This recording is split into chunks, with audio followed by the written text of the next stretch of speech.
जी बिस्मिल्लाहिर्रहमानिर्रहीम। आज का जो लेक्चर होगा उसके अंदर हम पंप्स को डिस्कस करेंगे कि पंप्स जो हैं इंडस्ट्री में किस टाइप का सबसे ज़्यादा इस्तेमाल होता है। पंप जो सबसे ज़्यादा इंडस्ट्री में इस्तेमाल होता है वो सेंट्रीफ्यूगल पंप इस्तेमाल होता है।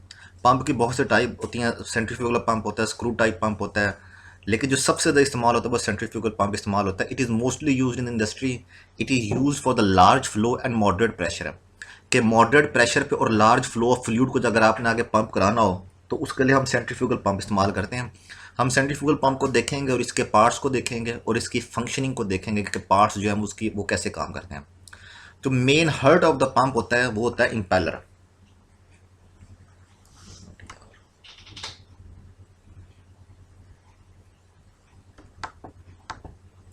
main head it is main head of the pump.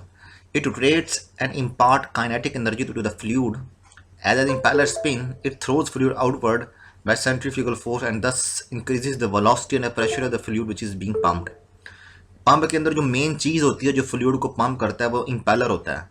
Impeller basically जब स्पिन करता है तो सेंट्रीफ्यूगल फोर्स से फ्लूइड को आउटवर्ड करता है, जिससे फ्लूइड की वेलोसिटी और प्रेशर इंक्रीज हो जाती है।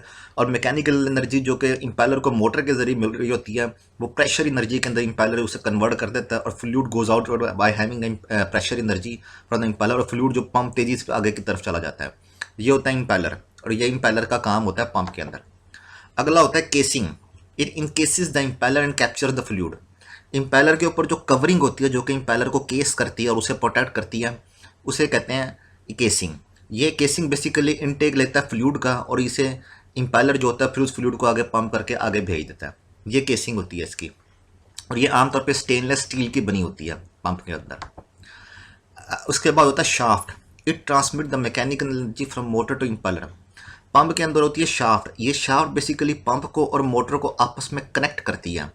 मोटर जो कि इलेक्ट्रिकल एनर्जी को मैकेनिकल एनर्जी में कन्वर्ट कर देता है, शाफ्ट जो होती है इस मैकेनिकल एनर्जी को इम्पेलर को ट्रांसफ़र करता है और इम्पेलर इस मैकेनिकल एनर्जी को प्रेशर एनर्जी के अंदर कन्वर्ट करके और वेलोसिटी के अंदर कन्वर्ट करके फ्लूइड को इम्पार्ट करता है और फ्लूइड प्रेशर से आगे की तरफ जाता है।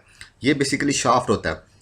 ये काफ़ी सेंसिटिव होता है। शाफ्ट के अलाइनमेंट पंप मोटर की शाफ्ट और पंप की शाफ्ट इन दोनों के अलाइनमेंट आपस में कपलिंग के थ्रू काफ़ी ठीक होनी चाहिए, वरना जो है वो प्रेशर पंप सही नहीं देता। उससे अगला पार्ट है हमारा shaft seal, mechanical seal. The main function of a mechanical seal in a pump is to prevent the fluid from leaking out of the pump at the point where the rotating shaft enter the stationary pump casing. Shaft seal जो होता है basically mechanical seal होती है। Mechanical एक device होता है जो pump से फ्लूइड को लीकेज करने से बचाती है, इसलिए हम ये मैकेनिकल सील लगाते हैं। शाफ्ट जिस पॉइंट पे शाफ्ट रोटेटिंग शाफ्ट केसिंग के अंदर एंटर हो रही होती है उस पॉइंट पे कुछ गैप्स रह जाते हैं, वहाँ से फ्लूइड के लीक आउट होने का ख़तरा होता है। उन पॉइंट्स के ऊपर हम ये मैकेनिकल सील लगाते हैं ताकि फ्लूइड जो है वो बाहर ना निकले और सेफ रहे। At the point where the rotating shaft enter the stationary pump housing, उस पॉइंट पे ये लगाई जाती है क्योंकि उस पॉइंट पे कुछ गैप रहने का खतरा होता है। अगली चीज़ है हमारे पास shaft sleeve. Shaft sleeve act as the replaceable part that protect the pump shaft from damage to the wear. Shaft जो पंप को रोटेट करती है उसके ऊपर एक शाफ्ट स्लीव लगा दी जाती है ताकि जब शाफ्ट रोटेट करे तो शाफ्ट को वेयर एंड टेयर से बचाया जा सके और शाफ्ट की लाइफ जो होती है वो काफ़ी इससे बढ़ जाती है। अगला चीज़ होती है बेरिंग। बेरिंग इसके अंदर बहुत अहम होती है। शाफ्ट जो कि पंप के अंदर रोटेट कर रही होती है उस शाफ्ट को रोटेशन को स्मूथ बनाने के लिए बेरिंग्स इस्तेमाल होते हैं। दो तरह के बेरिंग्स होते हैं जो आमतौर पर इस्तेमाल होते हैं, एक होता है बॉल बेरिंग और एक होता है रूलर बेरिंग। और इन बेरिंग की ग्रीसिंग भी रेगुलर इंटरवल पे की जाती है ताकि ये स्मूथ रोटेट कर सके और इनकी लाइफ जो है ये बढ़ सके। आ गया suction nozzle. Allows the fluid to enter the pump casing towards the eye of impeller. Suction pipe के जरिए जो फ्लूइड आ रहा होता है जो कि पंप के अंदर एंटर होता है, जिस पाइप से फ्लूइड पंप के अंदर एंटर होता है उस पाइप को कहते हैं सक्शन पाइप। उस सक्शन पाइप से जो फ्लूइड पंप के अंदर एंटर होता है तो eight the point of entry just before entry into the pump हम एक नोजल लगाते हैं। इसको कहते हैं सक्शन नोजल और इनलेट नोजल, जो कि सक्शन पाइप से वाटर को रिसीव करता है और आगे थ्रो करता है टुवर्ड द इम्पेलर ताकि इम्पेलर उसकी प्रेशर एनर्जी और वेलोसिटी को बढ़ा के आगे भेज सके, डिस्चार्ज पाइप के जरिए आगे भेज सके। इम्पेलर जब फ्लूइड के ऊपर काइनेटिक एनर्जी को इम्पार्ट करता है और उसकी स्पीड और उसके प्रेशर को बढ़ा देता है वो फ्लूइड फिर पंप के बाहर निकलता है, और जो वो पंप से बाहर निकलता है तो आउटलेट के ऊपर एक डिस्चार्ज नोजल होती है। वो डिस्चार्ज नोजल आगे पाइप के साथ कनेक्ट होती है, जिस पाइप को हम कहते हैं डिस्चार्ज पाइप। उस डिस्चार्ज पाइप से फ्लूइड फिर पंप से आगे जाता है। जो डिस्चार्ज नोजल होता है, इसको आउटलेट नोजल भी कहते हैं। यह है outlet through which the pressure fluid exit the pipe. ये वो आउटलेट होता है जिससे प्रेशराइज फ्लूइड, जो कि पंप ने फ्लूइड को प्रेशर दिया होता है इम्पेलर के जरिए, उस आउटलेट से फ्लूइड आगे जाता है, और इस आउटलेट के ऊपर डिस्चार्ज नोजल होती है। ये सारा कुछ इसमें होता है। Coupling, it connects the pump shaft to the motor shaft. It mechanical energy of a motor to impeller. It transmit mechanical energy of a motor to impeller. Coupling basically ये होता है कि जो मोटर की शाफ्ट होती है और pump की शाफ्ट होती है, इन दोनों को कपलिंग आपस में कनेक्ट करती है। मोटर जो कि इलेक्ट्रिकल एनर्जी को, जैसे कि हमें पता है, मैकेनिकल एनर्जी में कन्वर्ट करती है। फिर मैकेनिकल एनर्जी जो कि मोटर से कन्वर्ट होती है, वो इस कपलिंग के थ्रू पंप के इम्पेलर तक पहुंचती है, और इम्पेलर उस मैकेनिकल एनर्जी को प्रेशर एनर्जी में कन्वर्ट कर देता है। तो अगर मोटर की शाफ्ट और पंप की शाफ्ट को आपस में कनेक्ट करते हैं थ्रू कपलिंग, ताकि मोटर की मैकेनिकल एनर्जी पंप को ट्रांसफर की जा सके। और ये कपलिंग जो है काफ़ी सही एडजस्ट करनी चाहिए, क्योंकि अगर इसे सही तरीके से एडजस्ट ना करें तो पंप इससे प्रेशर बिल्कुल ठीक नहीं लेता। तो आगे हम सेंट्रीफ्यूगल टाइप्स, सेंट्रीफ्यूगल पंप की टाइप्स। आमतौर पे दो तरह के सेंट्रीफ्यूगल पंप्स होते हैं जो कि इंडस्ट्री में ज़्यादा इस्तेमाल होते हैं।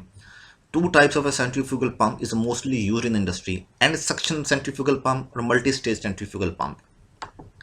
End suction centrifugal pump. In this single stage centrifugal pump, fluid enters into impeller from the front side and discharge from the top side of the pump. इस सेंट्रीफ्यूगल पंप के अंदर ये होता है कि फ्लूइड जो होता है पंप के फ्रंट से एंटर होता है और डिस्चार्ज होता है पंप के टॉप से। तो इसके अलावा इस पंप के अंदर सिर्फ एक इम्पेलर होता है। इसमें एक बात मैं आपको और भी बताता जाऊं कि पंप जो होता है उसमें एक इम्पेलर भी हो सकता है, दो तीन इम्पेलर भी होते हैं। जो एक पंप जिसमें एक इम्पेलर हो उसे कहते हैं सिंगल स्टेज सेंट्रीफ्यूगल पंप, और जिसमें दो तीन चार हों उसे कहते हैं मल्टी स्टेज सेंट्रीफ्यूगल पंप। तो ये एंड सक्शन सेंट्रीफ्यूगल पंप जो होता है इसमें सिर्फ एक ही इम्पेलर होता है, और यह मॉडरेट प्रेशर के लिए इस्तेमाल होता है। जिस पंप में तीन या चार सेंट्रीफ्यूगल पंप हो, तीन या चार इम्पेलर हों, उसे कहते हैं मल्टी स्टेज सेंट्रीफ्यूगल पंप, और वो हाई प्रेशर के लिए इस्तेमाल होता है। तो एंड सक्शन सेंट्रीफ्यूगल पंप में चूंकि एक इम्पेलर इस्तेमाल होता है, इसलिए मॉडरेट प्रेशर के लिए इस्तेमाल होता है, और ये फ्रंट साइड से फ्लूइड को लेता है। इसका जो सक्शन पाइप होता है वो फ्रंट पे होता है, सक्शन नोजल फ्रंट पे होती है, और ये डिस्चार्ज जो करता है वो टॉप से करता है, टॉप से फ्लूइड को डिस्चार्ज कर देता है, और डिस्चार्ज नोजल और डिस्चार्ज पाइप इसकी टॉप से होती है। और ये सिंगल स्टेज होता है, इसमें एक इम्पेलर होता है। इसके अलावा पंप की एक दूसरी टाइप होती है मल्टी स्टेज सेंट्रीफ्यूगल पंप। इस मल्टी स्टेज सेंट्रीफ्यूगल पंप में दो या तीन इम्पेलर होते हैं, एक से ज़्यादा इम्पेलर होते हैं, mountain in series on same shaft.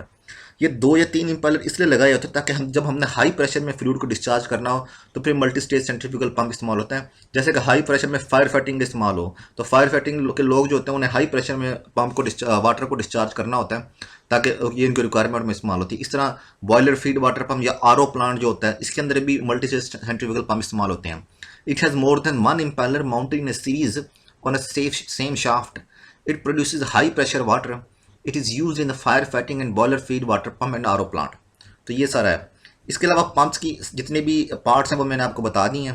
इसके अलावा मैं प्रिवेंटिव मेंटेनेंस के तौर पे भी थोड़ा सा आपको यहाँ पंप्स के बारे में बताऊंगा कि पंप जो होता है जब इसकी प्रिवेंटिव मेंटेनेंस एनुअल शटडाउन होता है या कभी होता है, तो प्रिवेंटिव मेंटेनेंस के लिए हम पंप जो होता है इसकी मैकेनिकल सील जो शाफ्ट सील होता है इसे रिप्लेस करते हैं। बस का शाफ्ट सील पुरानी हो जाती है जिसकी वजह से लीकेज इसमें से शुरू हो जाता है। अगर पंप में मिसाल के तौर पे बिल्कुल ठीक काम कर रहा है, प्रेशर बिल्कुल ठीक दे रहा है, लेकिन पंप के अंदर से अगर लीकेज आ रही है तो इट मीन्स के सील के अंदर मसला है, तो सील इसकी रिप्लेस करने वाली होती है, और प्रिवेंटिव मेंटेनेंस के तौर पे भी ये एक्टिविटी परफॉर्म की जाती है। इसी तरह बसा औकात पंप की जो शाफ्ट के ऊपर सील होती है, वो बसा स्लीव जिसे हम कहते हैं, जो शाफ्ट के ऊपर की जाती है वो रिप्लेस करने वाली होती है as a preventive maintenance activity, ताकि पंप की लाइफ जो है उसे बढ़ाई जा सके।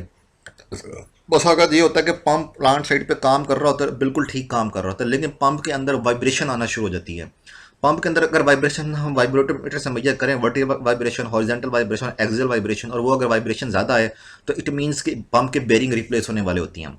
वरना अगर पंप में वाइब्रेशन ज़्यादा ना हो तो इट मीन्स कि पंप के बेरिंग ठीक है, लेकिन इसके बावजूद भी as a preventive maintenance activity once in a week या वंस इन अ मंथ या जब भी शट डाउन हो तो पंप के बेरिंग जो होते हैं उन पर ग्रीसिंग लाजमी की जाती है ताकि बेरिंग्स की लाइफ को बढ़ाया जा सके।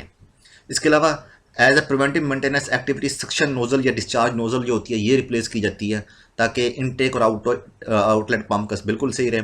और अगर पंप की कपलिंग जो होती है एज ए प्रिवेंटिव मेंटेनेंस, इसकी विजुअल इंस्पेक्शन की जाती है। पंप की अलाइनमेंट जो है मोटर शाफ्ट और पंप शाफ्ट की बिल्कुल ठीक हो, अलाइनमेंट में कोई मसला ना हो। अगर पंप मोटर शाफ्ट और पंप शाफ्ट की अलाइनमेंट अगर ठीक नहीं हो तो याद रखें पंप जो है बस वक्त प्रेशर सही नहीं देता। लेट्स से आपका पंप प्लांट साइड पर लगा हुआ है और वो बिल्कुल ठीक काम ना बिल्कुल सही है, उसकी मतलब हर चीज़ ठीक है लेकिन वो प्रेशर ठीक नहीं दे रहा, तो सबसे पहले उसकी कपलिंग चेक करें। मोटर के साथ उसकी कपलिंग में कोई मसला ना हो, क्योंकि कपलिंग में मसला होता है तो तब भी पंप जो है वो अपना क्या कहते हैं अपना प्रेशर ठीक नहीं देता। इसके अलावा ये आगे टाइप्स हैं जो मैंने आपको बताई हैं। एंड सक्शन सेंट्रीफ्यूगल पंप जो मोस्टली आमतौर पर इंडस्ट्री में इस्तेमाल होता है, और मल्टी स्टेज सेंट्रीफ्यूगल पंप होता है जो कि हाई प्रेशर के लिए इस्तेमाल होता है, लेट्स से फायर फाइटिंग में या वाटर पंप के लिए। तो जी शुक्रिया, ये आज का हमारा लेक्चर था।